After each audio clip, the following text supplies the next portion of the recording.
Hallo almal, in hierdie video gaan ek jou help met jou Junie eksamen voorbereiding. Ek gaan vraag 10 van die 2021 vraestel met jou bespreek. Dit gaan oor, soos jy kan sien, Euklidiese meetkunde. 'n derde van jou vraestel is Euklidiese meetkunde. Onthou, dit is 'n graad 11 en 12 onderwerp wat jy nie kan skei nie. Hier sien jy nou die vraag. Ek stel voor, jy pause die video, doen die vraag en dan kyk jy na my verduideliking. In die diagram is BE en CD die middellyne van 'n sirkel as middelpunt. Koord AE is getrek en sny CD by F. AE is loodreg op CD, laat hoek C gelyk wees aan X. 10.1 Gee 'n rede waarom AF gelyk is aan FE en die rede is lyn vanaf middelpunt loodreg op koord halveer die koord. Dit is 1 punt werd. 10.2 Bepaal met redes die grootte van hoek M1 in terme van X. In terme van X beteken daar moet X in jou antwoord wees. Goed, ons kan begin deur te sê dat hoek A1 is 90 grade minus X, want som van hoeke van 'n driehoek. Dan zoom ons in op koord CE. Koord CE onderspan vir M1 in die middel en hy onderspan vir hoek A1 op die omtrek. Daarom sal hoek M1 twee keer hoek A1 wees. Die een in die middel is die vette, hy is twee keer die een op die omtrek. Dus kan ons sê dat hoek M1 is twee keer hoek A1. So dit is 90 grade minus X maal 2, wat dan vir jou 180 minus 2X gee, en die rede middelpuntshoek is 2 maal die omtrekshoek, wat deur dieselfde koord of boog onderspan word. Waar is die punte? A1 wat 90 minus X is en M1, bewering, rede.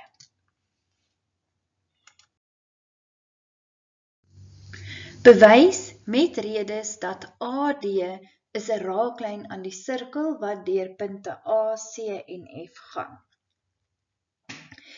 Punte A, C en F, daar is 'n deurskynende sirkel wat jy nou nie kan sien nie. Daar's hy. En ons moet bewys dat hierdie AD is 'n raaklyn aan daardie sirkel wat ek ingetrek het. Nou die eerste ding wat ons weet is dat CAD, dit is hierdie hele groot hoek daar, is 90 grade, want dit is hoek in halwe sirkel, want CD is 'n middellyn. Dan AC is eintlik 'n middellyn, want hierdie hoek daar is 90 grade en hy is hoek in 'n halwe sirkel, maar dit is die omgekeerde van hoek in 'n halwe sirkel. En dan kan AD net 'n raaklyn wees, omdat AC is dan 'n radius loodreg aan 'n raaklyn. Omgekeerde van 'n radius loodreg raaklyn. En waar's die punte? Hoek in 'n halwe sirkel, AC is 'n middellyn, omgekeerde.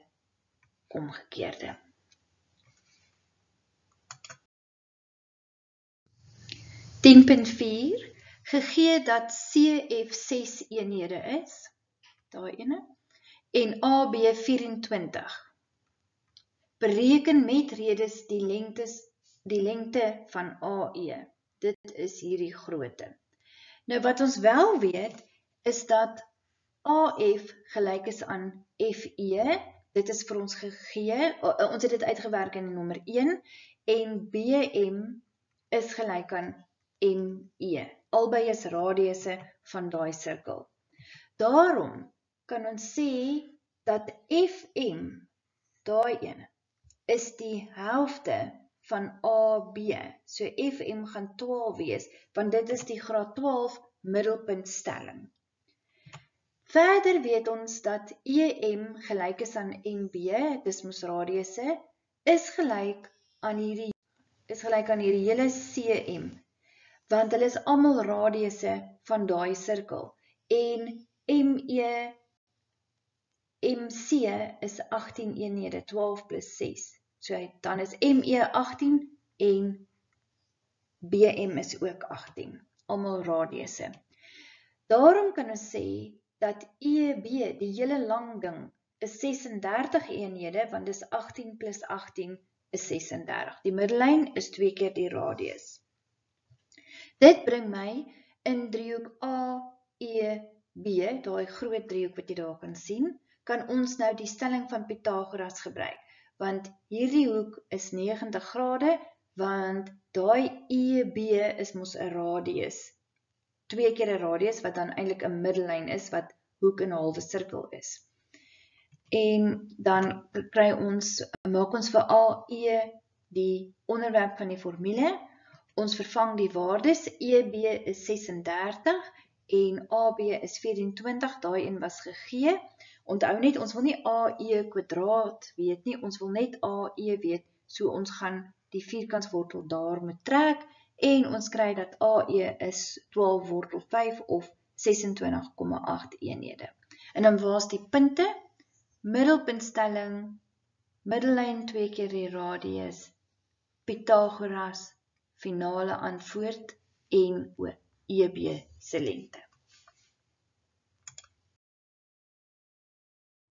Hier het ek vir jou die graad 11 en 12 playlists aangeheg oor Euklidiese meetkunde.